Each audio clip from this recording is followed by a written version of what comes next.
Hi friends, நம்ம விஜய் மல்லி ஸ்டோரியில் வந்துட்டு இப்போ கதை வந்துட்டு கொஞ்சம் போர் அடித்தாலும் வந்துட்டு இப்போ இருக்கிற சூழ்நிலையில் மெயினாக வந்து அந்த ரேணுகா யார் அப்படின்னு வந்து கதைக்களம் வந்து மூவ் ஆகிட்டுருக்கு. கண்டிப்பாக அந்த ரேணுகா வந்து போலி ரேணுகா தான் அப்படின்னு சொல்லி ஒரு ஆளுக்கு 100% ப்ரூவே ஆயிடுச்சு.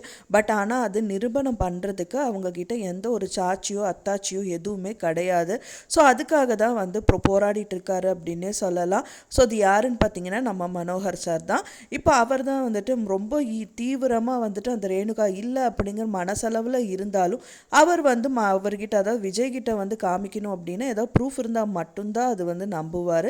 இல்லைன்னா கண்டிப்பாக அது வந்து அடிப்படாது அப்படின்னே சொல்லலாம். ஸோ அதுக்கான போராட்டத்தில் அவங்க இருக்காங்க. ஆனால் அன்னபூர்ணி அம்மாவுக்கும் இந்த விஷயத்தில் சுத்தமாகவே பிடிக்கல. நேற்று எபிசோடில் ரொம்பவே சோகமாக இருந்தது. ஏன்னா வந்து பார்த்திங்கன்னா மல்லி வந்து அவ்வளோ அழுகிறாங்க. மனசளவில் அழுதாலும் வெளியில் காமிக்காமல் இருக்காங்க. ஹனிமூன் போன ஹனிமூன் போனவங்களா நீங்கள்? ஹனிமூன் போனவங்களாம் எப்படி இருப்பாங்க தெரியுமா? நீ ஏன் இப்படி இருக்காங்கிற மாதிரி வந்து அன்னபூர்ணி அம்மா வந்து சொல்லி காமிக்கிறாங்க.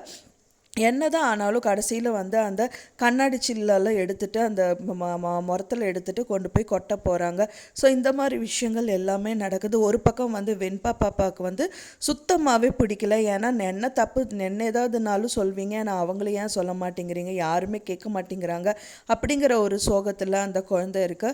இப்போ ஒரு சந்தோஷமான விஷயம், ஏதாவது ஒரு விஷயம் நடந்தால் நல்லாயிருக்கும் அப்படின்னு தான் எதிர்பார்க்கப்படுது.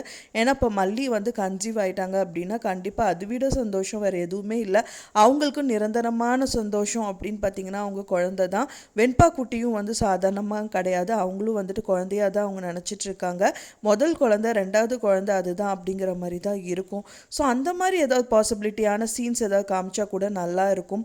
இப்போ இருக்கிற சூழ்நிலையில் வந்து அந்த மாதிரி சீன்ஸ் தான் எல்லாருமே எதிர்பார்த்துட்டு இருக்காங்க. ஸோ ரொமான்ஸ் அப்படிங்கிறது வந்து ரேணுகா இருக்கிறது வரைக்கும் கண்டிப்பாக வந்துட்டு ஆகாது அப்படின்னே சொல்லலாம்.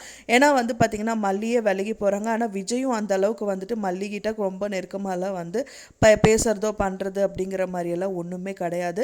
ஏன்னா வந்து முதல் ஒய்ஃப் இருக்காங்க அப்படிங்கும்போது ரெண்டாவது ஒய்ஃப் கிட்ட எல்லாம் அப்படியெல்லாம் பேச மாட்டாங்கங்கிறது எல்லாருக்கும் தெரியும். ஸோ இருந்தாலும் அன்னபூர்ணி அம்மா வந்து பார்த்திங்க அப்படின்னா வந்துட்டு நிறைய விஷயத்தில் சொல்லி காமிச்சிட்டே தான் இருக்காங்க. ஆனால் அவங்க தான் என்ன பண்ணுவாங்க, இப்போ இருக்கிற சூழ்நிலையில் வந்துட்டு அவங்களையும் வந்து வெளியில் அனுப்ப முடியாது. ஆனால் விஜய் வந்து அவங்க அப்பா வீட்டுக்கு அனுப்பிடணும் அப்படிங்கிற கட்டாயத்தில் தான் இருக்கார். அண்ட் தென் வந்து பார்த்திங்கன்னா மெயினாக இதில் தீவிரமாக இறங்குறவங்க வந்து பார்த்திங்க அப்படின்னா இப்போ ராஜி, ரஞ்சிதா அண்ட் தென் வந்து பார்த்திங்கன்னா நிஷா 3 பேர் மட்டும்தான். கதிரேஷன் கூட ஓரளவுக்கு பரவாயில்ல அப்படிங்கிற மாதிரி தான் இருக்குது. ஏன்னா முதலே வந்து அவங்க பொண்ணு அப்படிங்கிறதுனால அது அவங்க பொண்ணு தான் இல்லைன்னாலும் அவங்க பேத்தி இருக்காங்கங்கிற ஒரு அஃபெக்ஷன் கண்டிப்பாக அவருக்கு இருக்குது. என்னதான் அவருக்கு வந்து அந்த குழந்தைய கூட்டிகிட்டு வந்தாலும் அவங்களுக்கு காசு சேருது அப்படிங்கிறத விட பர்சனலாக அவருக்கு வந்து கொஞ்சமாவது அஃபெக்ஷன் இருக்குது அப்படின்னே சொல்லலாம். ஆனால் நிஷா அப்படி கிடையாது, காசுக்காக தான் இருக்கிறவங்க அப்படின்னே சொல்லலாம். ஸோ அதுக்காக தான் ராஜிக்கு கொடுத்த டெண்டரை கூட கேன்சல் பண்ணி விட்டுட்டாங்க. ஸோ அதுக்காக ராஜியும் வந்து அவங்க கிட்ட வர்றது அண்ட் தென் பேசுறது, சண்டை போடுறதுங்கிற மாதிரி நான் அதுவும் வந்து ஒரு சைட் பை சைட் வந்து காமிச்சிட்டு தான் இருக்காங்க.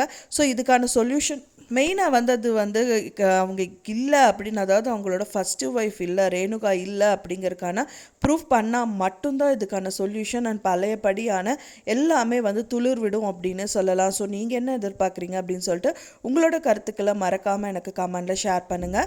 நான் சொன்ன இந்த தகவல் உங்களுக்கு பிடிச்சிருந்தா ஃப்ரெண்ட்ஸ் மறக்காமல் லைக் பண்ணுங்கள், ஷேர் பண்ணுங்கள், கமெண்ட் பண்ணுங்கள், சப்ஸ்கிரைப் பண்ணுங்கள். மேலும் இன்னொரு மல்லி சீரியல் அப்டேட்டோட நெக்ஸ்ட்டு மீட் பண்ணுறேன்.